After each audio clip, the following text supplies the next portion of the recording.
It was intended that Halloween, 20 years later, would end the Halloween franchise.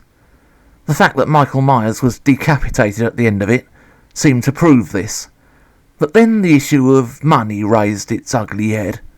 And get ready for a cop-out which makes the one at the beginning of Halloween 5 seem positively sensible by comparison. It appears that Michael Myers dressed up a paramedic in his mask before the decapitation took place. Yeah, maybe he just fancied a change of career.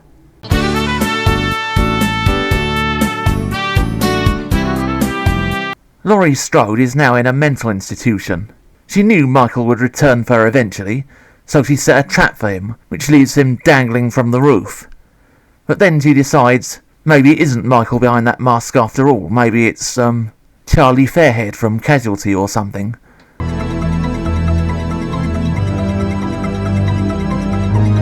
So she goes to take off his mask, and then he, surprise surprise, stabs her, and then lets her fall to her death.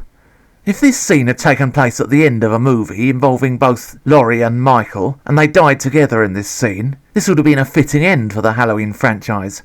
But unfortunately, it just feels like the filmmakers were clearing up a continuity point before they started work on the film that they wanted to make.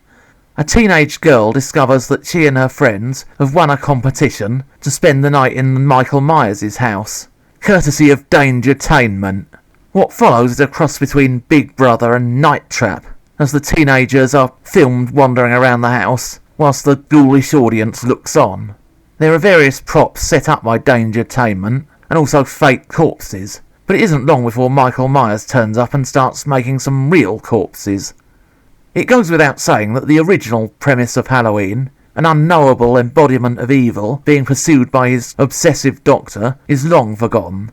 This just feels gimmicky, like an experimental episode of a TV series rather than an actual film. All these scenes on the TV cameras soon begin to try the viewer's patience. It's just a gimmick to try and enhance what is essentially just another bunch of forgettable teenagers being bumped off one by one.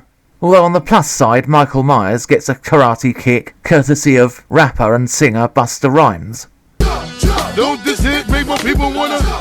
Don't this hit make my people wanna? The problem with this film is it's now lost both of its major stars, and this could just as easily have been a vehicle for either Jason Voorhees or Leatherface. Michael Myers is burnt in a fire, once again, and his body is taken to the morgue, where he suddenly opens his eyes. Although faced with the prospect of yet another sequel, I'm pretty sure he promptly closed them again.